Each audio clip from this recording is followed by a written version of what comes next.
In the 1980s and 90s, there was international uproar over World Bank projects that had devastating impacts on people and the planet. One such project was the Northwest Integrated Development Program in Brazil, commonly known as the Polo Noroeste program. The Brazilian government asked the World Bank to help finance Polo Noroeste in order to bring economic development to its northwestern frontier. Rather than benefiting the poor, the program supported industrial logging and the construction of a highway through the Amazon. This destroyed precious rainforest habitats and ruined the livelihoods of many indigenous and forest-dependent peoples. In the aftermath of Polo Noroeste and several other devastating projects, the World Bank created safeguards as part of its commitment to do no harm to communities and the environment. For example, when the World Bank funds a power plant, safeguards ensure that the bank considers several locations for the plant in order to minimize negative impacts. If the bank determines that it cannot avoid having to relocate a community, safeguards also ensure that the displaced people are consulted in a timely and inclusive manner and are resettled to an area where they have access to basic services such as clean water, jobs, schools, and hospitals. However, the safeguards aren't perfect, and the World Bank can no longer ignore the need to adapt them to contemporary environmental and social concerns. In the last 30 years since the safeguards were created, emerging global issues like climate change and gender equality have become central to sustainable development practice. The World Bank has decided to update the safeguards in order to modernize its policies and incorporate lessons learned. What should we know about the Safeguards Review?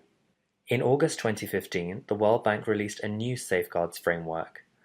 While the framework shows important improvements, civil society from around the world is concerned that the bank is about to miss a crucial opportunity to strengthen protections for the poor and the planet.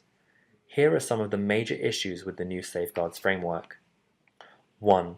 The World Bank is proposing to transfer most of the responsibility for safeguards to the country governments that borrow from it. However, the bank has not explained to borrower governments how to carry out new safeguards requirements, nor has it told them how much money they'll have to do this work. 2.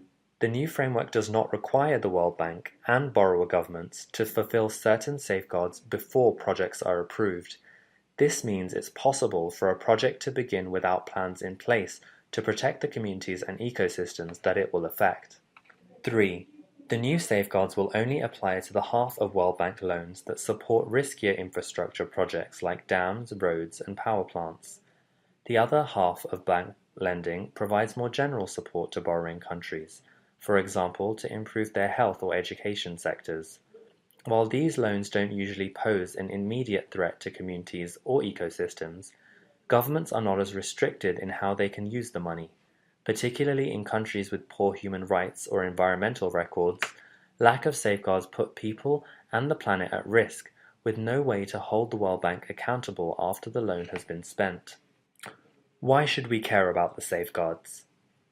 While many people at the World Bank share these concerns, some feel that bank money is better spent funding more projects rather than investing in stronger safeguards.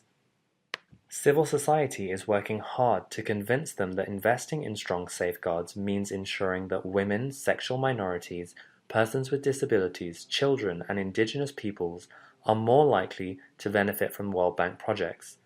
Investing in strong safeguards also prevents deforestation, air pollution, and other kinds of environmental stresses that contribute to climate change. Finally, investing in strong safeguards gives access to justice for people who are harmed by World Bank financing. What should we do about it? The World Bank's mission is to eliminate extreme poverty and boost shared prosperity across the globe. Strong safeguards make these twin goals possible. Without them, the bank will continue to fund projects that further impoverish and prevent marginalized people from accessing the benefits of development. Tell the World Bank Executive Director who represents your country to invest in strong safeguards, because development should not mean devastation for the poor and the planet.